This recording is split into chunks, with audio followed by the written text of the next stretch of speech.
Hello guys, good morning. Nandito tayo ngayon sa stock room ni Papa sa kanyang kaisya. Ayan, naumpisahan ko na ng konti ang ating pa-vinyl house na maliit. Nag-order si Papa sa Amazon ng vinyl house. Tapos ayan, i-continue ko na lang siya. Ayan yung start. Umpisahan ko na, tapos itutuloy-tuloy pa natin yung kanyang the rest of the stand.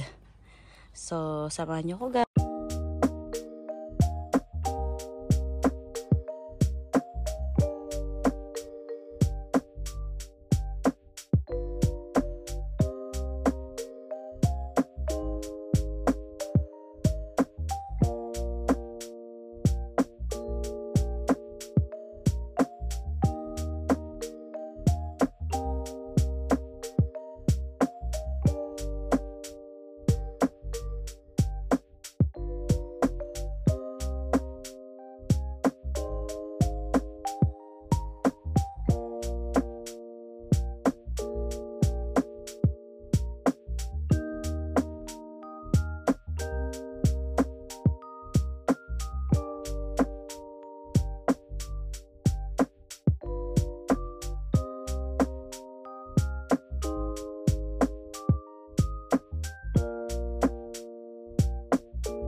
Andito na tayo sa second layer.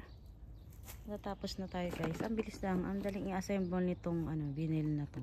Small vinyl house.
We're done for the second floor.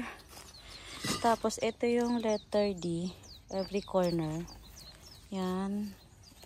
Yan, sa mga gagawa ng ganito. Every corner. Yan yung gamit. At sa second floor, the last part is this one. Chatachigaw kamo. Yan. Yan yung instruction guys. Sundin nyo lang. Madali lang siya. At may mga letra ang bawat dugtungan na hindi naman nakakalitong gawin. So ayan. Tapos ganyan ang kanyang hitsura. At ganyan ikakabit sa bawat gilid.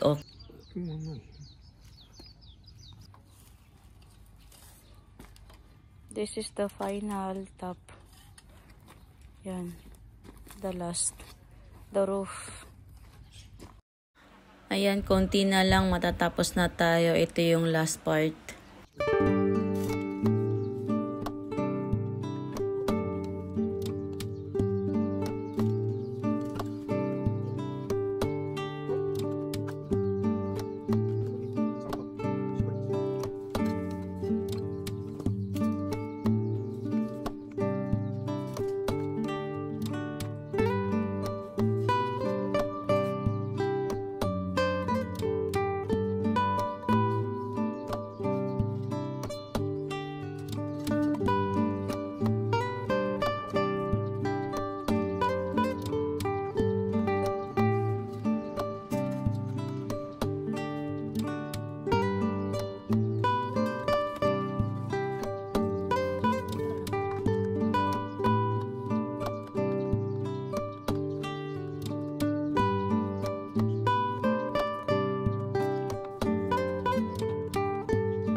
Ayan guys, ang skeleton nagawa na natin.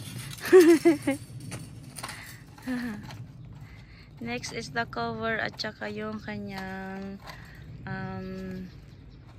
cover tsaka ito yabay na. Himotsuke na ito. Ah, これ紐つけたらいいな。そうそうそうそうそう。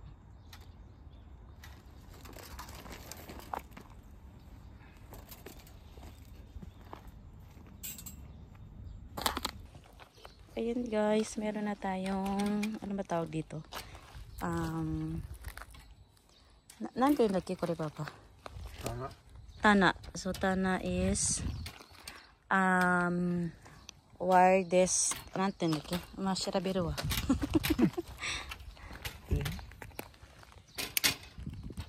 Ah, こうやってに。Ah, honto da. Ayan, dito na maikakabit na namin yung kanyang cover. Ayan, medyo nahirapan ako dyan kasi mas malaki pa sa akin.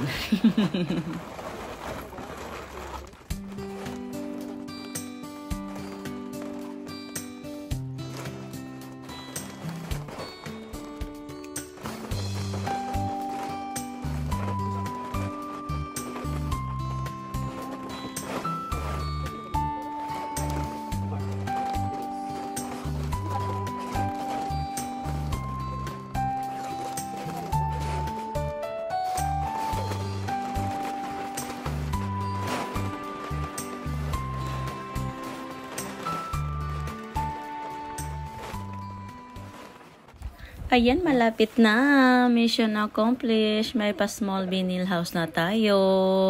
Ang bilis lang na pagkakagawa kasi dalawa kami ni Amo. Tinulungan ko siya kasi siya na yung bumili ng vinyl house. Nakakahiya naman. So, ayan, ang ganda. Ang cute. Mayroong babahay ng ating vinyl house sa winter. Ayan na may kinabit ngayong summer. Kasi nga, pag hindi ko siya tinulungan, hindi yan magagawa. At sa sobrang kabisihan niya sa work at nakakatulong din naman ang vinyl house kasi yung ibang succulents pwede namang ilagay yung mga hindi sensitive na variety. So ayan, ang happy! Yay! May pa vinyl house na tayo. Kahit small lang siya pero nakakatuwa.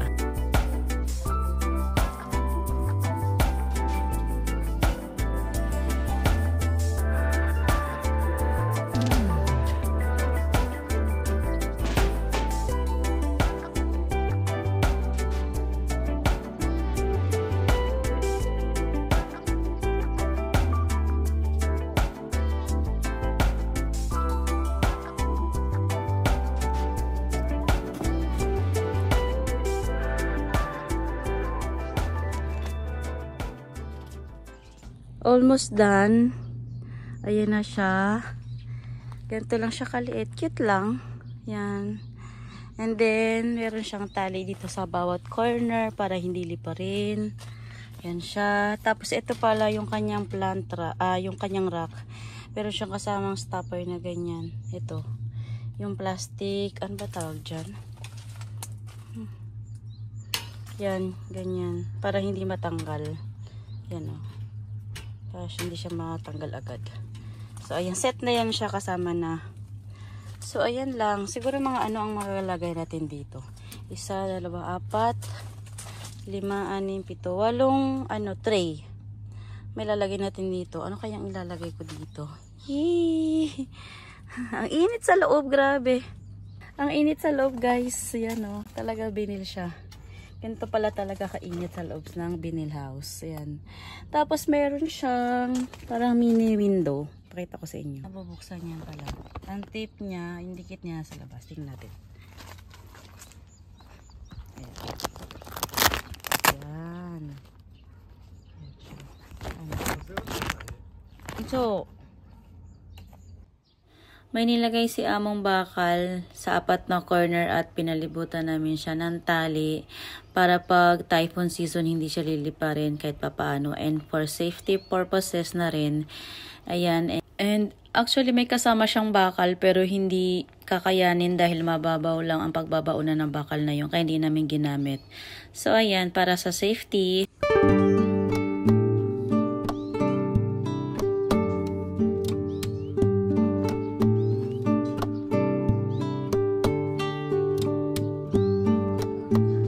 Thank you for watching, guys. See you next time. Bye.